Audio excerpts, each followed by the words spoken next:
Look at this crushed tire, crushed with enough force to make junk out of the steel wheel. Now, we'll show you how we crushed that tire and what happened to it. You're watching a Goodyear tire made with the toughest nylon known. The 3T triple-tempered nylon used only by Goodyear. Nylon's so tough, we put this same tire on this New York taxi cab. In the toughest kind of driving, it will pile up mile after mile. And look at this. Although Blackwall prices on this Goodyear tire start at only $12.88 plus tax, you've only heard half the story. Like all Goodyear tires, this $12.88 nylon is turnpike proved, meaning it's also tough in the tread for mileage. Remember, for just $12.88 you can get Goodyear nylon. Goodyear's 3T nylon all-weather. Why take chances? Any old tire off your car is the down payment. It's a snow tire in the winter, it's a rain tire in the fall, it's a sun tire in the summer, it's the one that does it all. Goodyear's new Tiempo for all seasons, for all year. It moves through snow and ice, yet runs quiet in the clear. Tiempo is a tough double steel belted radial with a special tread design for all kinds of weather. Snow tire, rain tire, sun tire, one tire Tiempo does it all. This is a tale of courage and pluck and the do-or-die spirit of youth. It reads very much like fiction, but the strange part of all is the truth. For a slim blonde lad of 25 with a faith in his aeroplane decided to fly from New York to Paris. A great many thought him insane, but off he flew. He was all alone. You had to admire his pluck, while a breathless world with a prayer on its lips wished him Godspeed and good luck. Call it courage, bravery, or downright guts. The Roaring '20s revealed what we most valued in ourselves in an era when heroes showed no fear and at times no constraint. It's fitting that the Goodyear blimps would rise to the occasion. Symbolized by the idols of the day, Charles Lindbergh and Amelia Earhart, taking their spirit of adventure, their leap of faith, and demonstrating the ability to create a lasting legacy in the hearts and minds of the American public.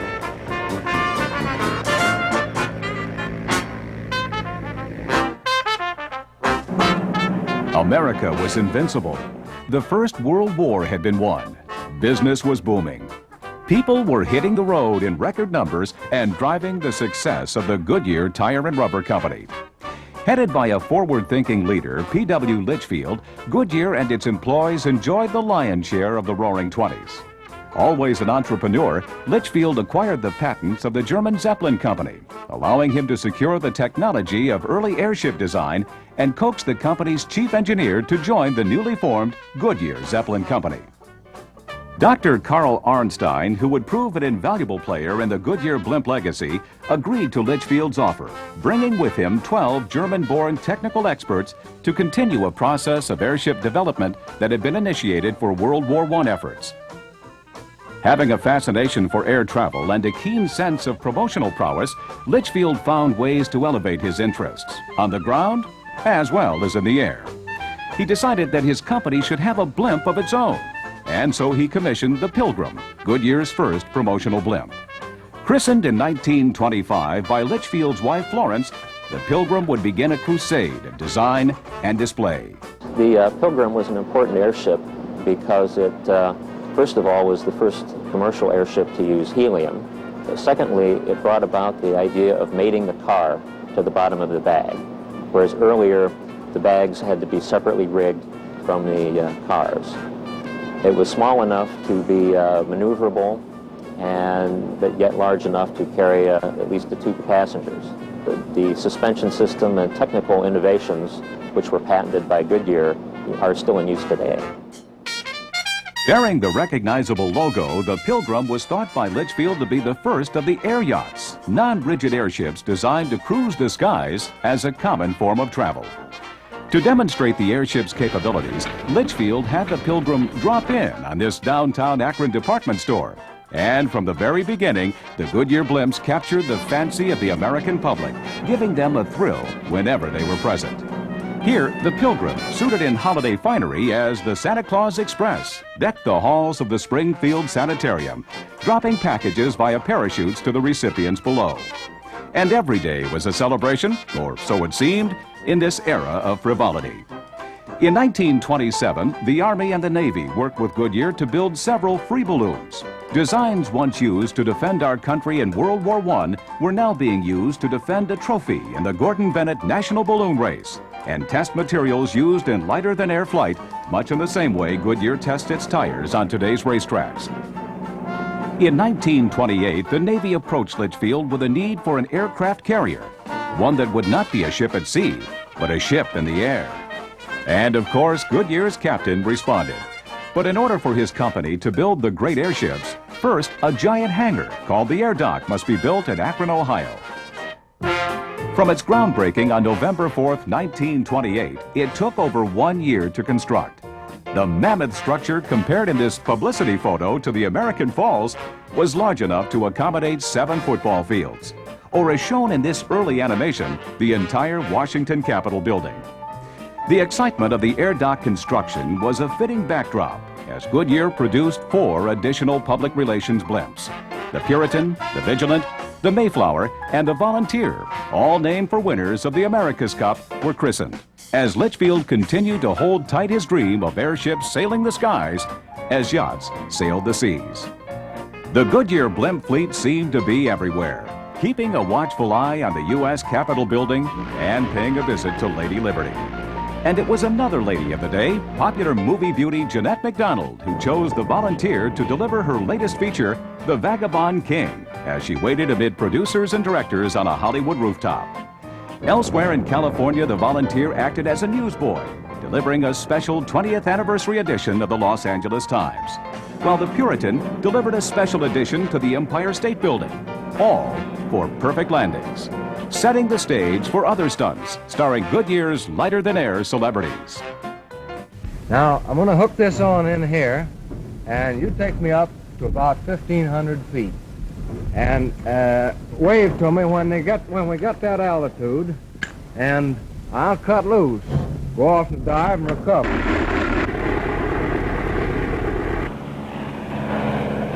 See down there? There you go.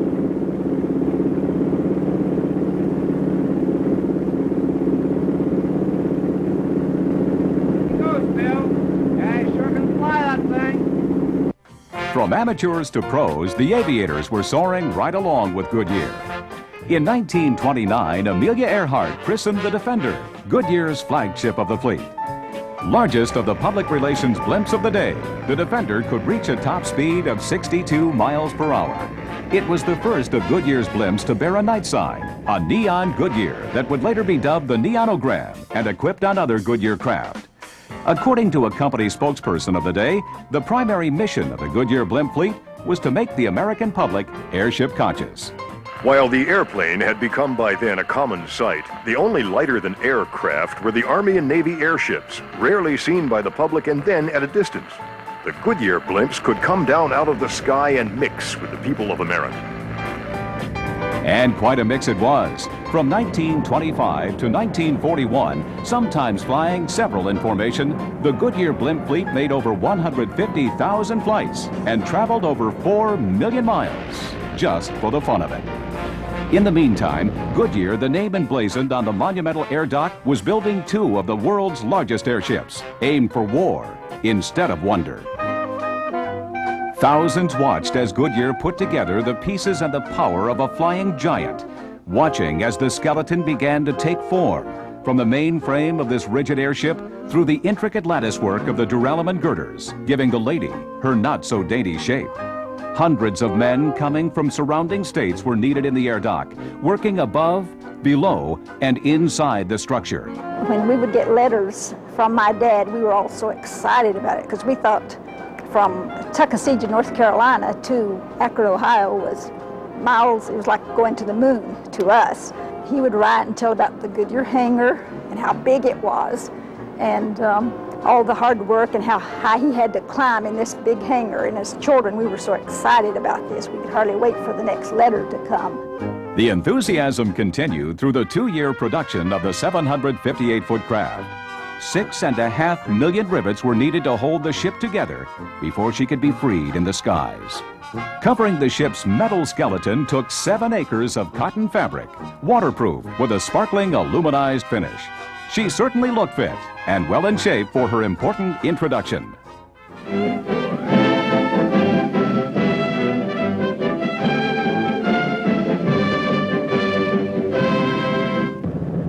They do things in a big way out here. This mammoth Zeppelin dock in Akron, which we see from the air, houses the new Queen of the Skies. And everybody from miles around is coming to see the Navy's giant Zepp. There's standing room only inside as the crowd gazes on the Silver Sky battleship. There's Mrs. Hoover approaching the stand now. She's come to christen the ship, and the crowd gives her a big hand. It's quite an idea. The First Lady of the Land, naming the First Lady of the Skies. I name thee Akron.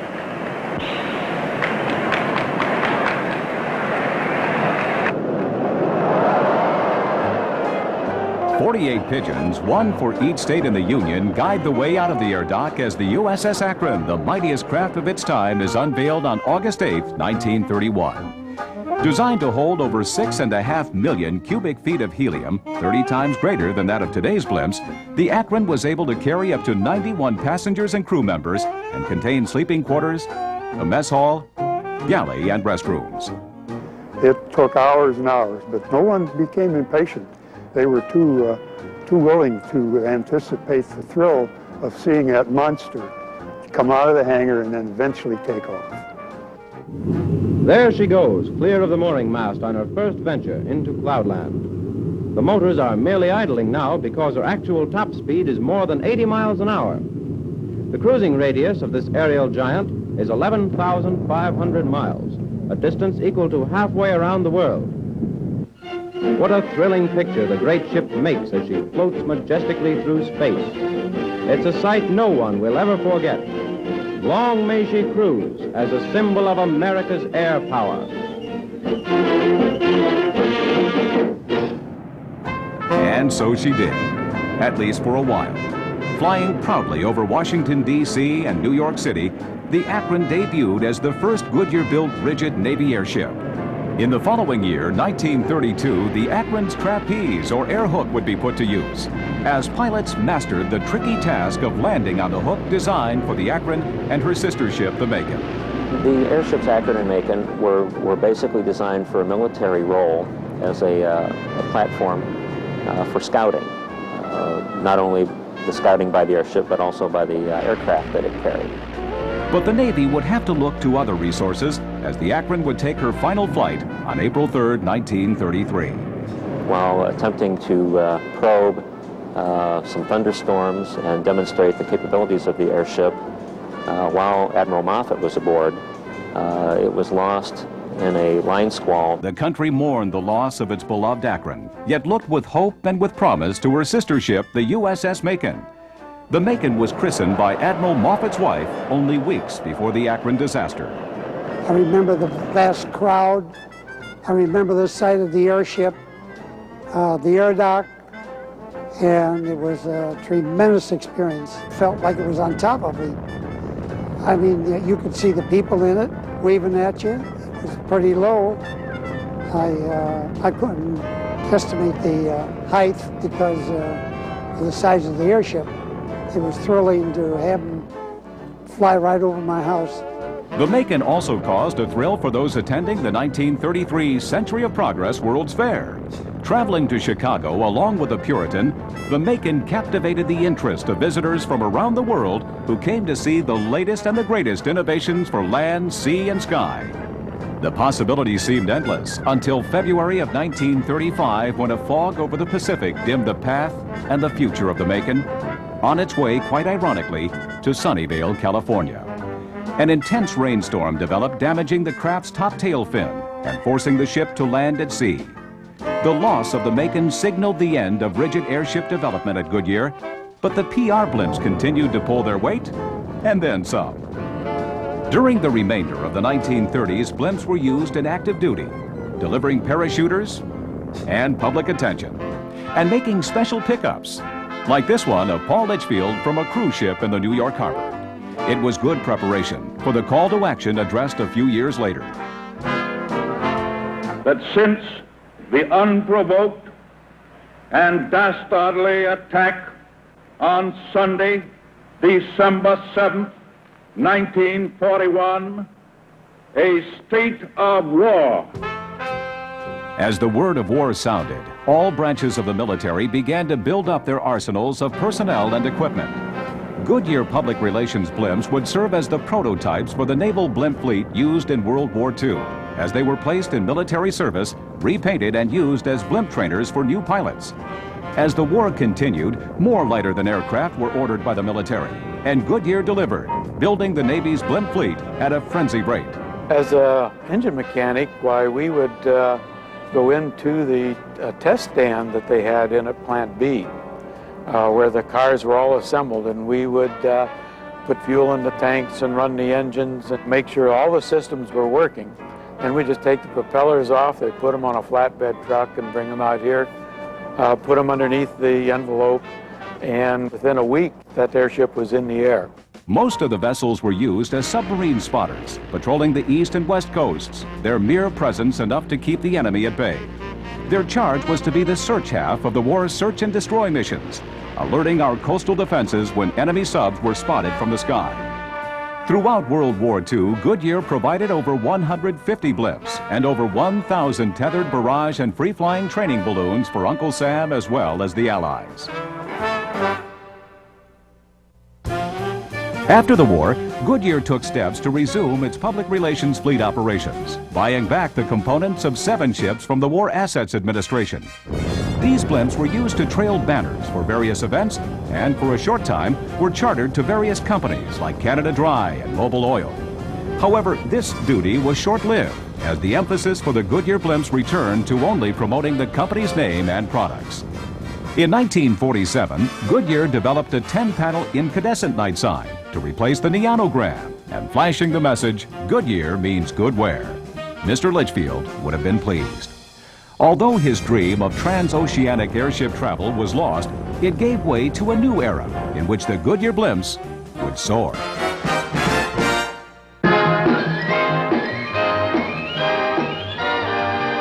The 1960s saw more ships added to the Goodyear promotional fleet like the Columbia, the ship christened, well, almost christened by Jacqueline Mayer, a recently crowned Miss America. Her failure to break the bottle did not break the spirits of a company who found a unique way to crack the brave new world of the 1960s. Changing attitudes and changing channels presented Goodyear with a unique platform to change the way the world looked from the top down. The first network television, I believe, was in '63, the Orange Bowl, done by a CBS producer called Frank Cherkinian, and it's really taken off since there. Skyrocketed, to be more accurate. Since 1963, Goodyear has covered over 2,500 live network televised events, from the Rose Bowl to the Brickyard 400, the U.S. Open to World Series Baseball. First of all, the cameras were very, very heavy, the microwave equipment. The unions at that time required 2 guys to be in there. So, I mean, we had to literally ask for skinny people because we were using all our lift with these heavy cameras. Besides being thin, they also had to be steady, because at one time, blimp photography was done by hanging the camera out the side of the gondola window. It very much looked like the most amateurish video, but you could see that there was this great overall picture of an event. No one had ever seen the Rose Bowl with 106,000 people. No one had ever seen the Orange Bowl. But today, the camera Goodyear uses and helped design is less than half the weight, with a lens offering 55 times the intensity of anything ever before. Here's how it works. A microwave transmitter sends a camera signal to the ground dish antenna, which is attached to the network's control truck. The blimp pilot listens for cues from the show's director for the best live shot. 15. Richard, can you swing over and shoot the downtown building? So you're almost right over them, actually, but 10 seconds. Show a little downtown action. Yeah, sure.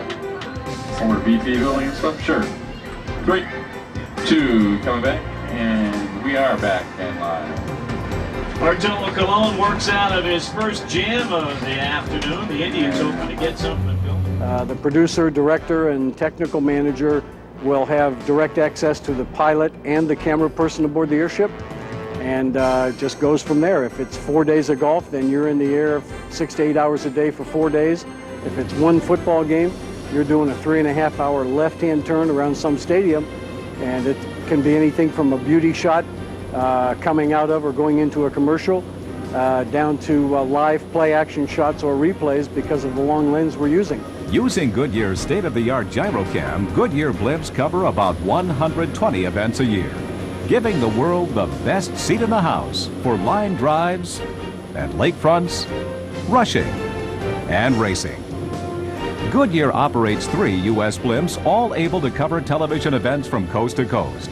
Under normal conditions, the Goodyear blimp, traveling at about 35 miles per hour and at a 1,500-foot altitude, has a life of its own in the air. Its movements are slow and ponderous, yet it reacts very intimately to air currents and thermals. Flying in Chicago is difficult. I mean, I remember many times where a director or a producer would ask me when the blimp is getting here, and I said, hey, it's going 2 miles an hour. The wind has come up, but we will get here. Sometimes we've even flown backwards in Chicago because it's so windy. So just how difficult to fly are these big gas bags? Gears and pulleys are operated by muscle power for rudder control, while the elevator wheel, the same design innovation as on the Pilgrim, helps with elevator control. The older style airship, which hasn't changed since 1932, that pilot's seat was designed in 1932, and it's the same. We've got rudder pedals that you use your legs on. The force on the rudder pedals can reach as high as 300 or 400 pounds pressure that you need to give a full deflection, right or left. And there are times when you have to do that. And so most of the pilots have very strong legs. Over the years, Goodyear has trained over 100 pilots and countless other associates as each blimp in the fleet travels with 4 pilots, assisted by riggers, engine mechanics, electronic technicians, ground handlers, and a public relations manager.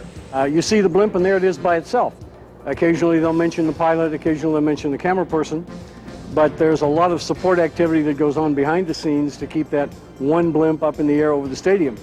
Literally engineering staff, rigging and maintenance people, crews. There's 20 people waiting at the airport for every blimp that's over a stadium. Here's a condensed look at a very expansive operation. First, ballast bags filled with 25 pounds of lead shot are adjusted to bring the helium-filled blimp to the desired takeoff weight.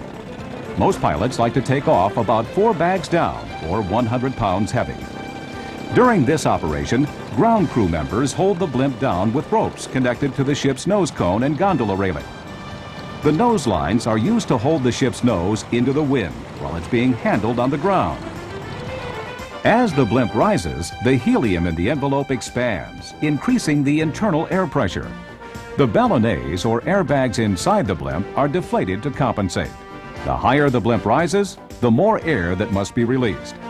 During descent, the envelope pressure drops and the air-filled ballonets are reinflated to keep the pressure in the bag constant relative to the outside air pressure. To accomplish this, air scoops behind the engines funnel the air pushed by the propellers into the ballonets.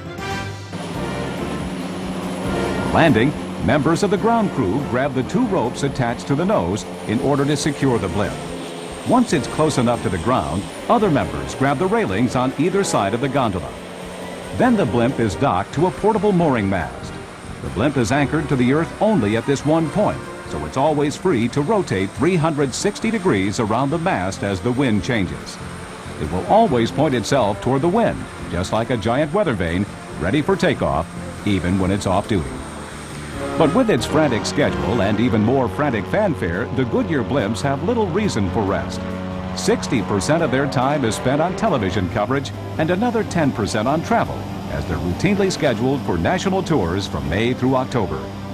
Their remaining hours are filled trying to accommodate the many requests for special appearances, special promotions, and special favors for those wanting to experience the lighter-than-air ride. The hardest job we have is to turn people down that want to go for a ride. we'd like to see everybody go, but when you're carrying 4, 5, 6 at a time, it just doesn't work out for you. In the evening, we try to set aside a couple of hours within our 8-hour day to fly public service messages, to let people know what's going on with local charities and events, in addition to our own product messages and some national events. Even though Goodyear's public relations service through night messaging was established years ago, it was the Sky-tacular, Goodyear's right-to-left night messaging system installed on the Mayflower in 1966 that really lit the public's interest. No one had seen or done anything like it. With each side of the ship carrying over 1,500 lights, the Sky-tacular could flash messages and animation in red, yellow, green, and blue, telling us what to do, where to go, and, of course, what to buy. A few years later, technology, as well as the need to be a little bit bigger, better, and bolder, drove Goodyear to expand their night messaging system and the size of their airships. The Columbia could carry the Super Sky-tacular, named for having twice as many lights and 3 times the amount of wiring. Released from the left-to-right design constraint, the technician used a light pen to create magnetically read images flashed on a 105-foot-long, 24.5-foot-high lighted billboard.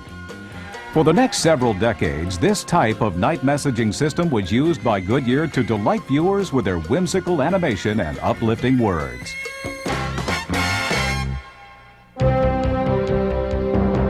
On a more serious mission in August 1992, the Goodyear Stars and Stripes used its Super Sky-tacular brilliance to be a sign of hope to South Central Florida. And Hurricane Andrew hit Florida, and that's our home. And aside from a lot of anxious moments with our people on the crew that wanted to get home to find out what was going on, the governor of Florida called our chairman at the time, and instead of proceeding to Dallas, we made a left turn at Louisville. And they made it home in record time, and our job at that point was to combine what we ordinarily do as public service with messages, giving disaster and relief messages to places that had no communications. They were completely cut off from any communications. There wasn't any power, and most of them had lost everything that they had. They didn't even have any little portable radios or anything like that for anybody to get the messages out to them, where they could get help and where they could find things, because that area was just devastated. These people had to be taken care of. They couldn't speak English, so what could they do? Well, they came to Goodyear, and we put out a night sign with Creole for the Haitian people, Spanish and a Cuban message, English on there, and we flew it all around the area, what they needed to do in terms of preventing typhus, where you could get help. Survivors were directed to water, food, and shelter. Survivors who had nowhere but up to look for help. That kind of public service has always been an underlying mission of these great ships of the sky. Yet creating these messages was a time-consuming task. When I joined the company, the night sign technology was a series of incandescent lamps that had colored lenses, driven by electronics that was designed back in the 1960s, mid-1960s. The electronic boxes were 4 boxes that carried on the airship and weighed about 90 pounds apiece. And so we had a lot of weight to carry, and we couldn't do anything else but night sign. You had to create night signs frame by frame.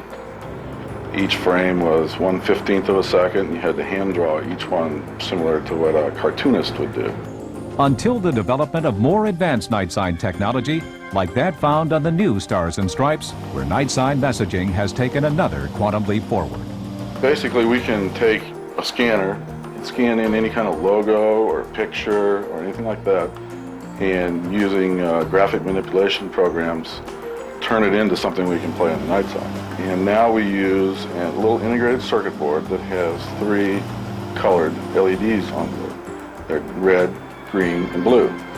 Very high brightness, and with the color mixing of the 3 colors, we can get any color of the rainbow that we want. Before, we were stuck with 4 colors, which were just yellow, blue, green, and red. Now we can get all the colors in between and different brightnesses, so we can get much better textured pictures. Since put into public relations service, Goodyear has had nearly 40 blimps in their public relations fleet. Blimps, Classified as non-rigid because of their lack of internal girders to give shape to the inflated bag of gas. Blimps that appear to be made of steel, yet are spun of polyester and are lighter than air. Blimps that fly a dozen years of service and create a lifetime of memories. Blimps worth an estimated $5 million each that will never be put up for sale. Their flights of fancy have created a priceless legacy for the company that allows them to bear its good name. I had a little child ask his dad, he says, do we have blimp tires on our car? And after looking at the blimp and everything, I walked out with his dad and this little boy, and his son knelt down next to his dad's tires and looked at the logo on the tires. And he couldn't read, but he could see that his dad had Goodyear tires on because he could recognize the logo on the side of the tires. In an old trunk, and she had forgotten about it, but she found several of Dad's old letters, a lot of the old magazines, the Alert magazines that Dad had sent home, and his uniform with the Goodyear emblem on the back. And so all these things were wonderful. So the blimp really to me is representative of wonderful memories, and then lots of sentimental memories certainly as well. I think over the years the blimp has been elevated, at least the Goodyear blimp, to it's a tired old saying, but when you're talking about motherhood and apple pie and all the things that are American, I think we were lucky enough, or maybe our folks were good enough and careful enough about protecting our name to get us in that category. And our big job now is to keep us in that category. Claiming this century through service, frolic, and certainly their grace, Goodyear blimps have accomplished what few have only dreamt. They have given us a thrill. They have left us with hope that this familiar friendly icon floating faithfully above our towns will forever set sail in our imaginations and inspire our spirit of adventure, prompting us to leave our earthbound cares behind and look up with the wondering eyes of a child, above and beyond what we ever thought possible.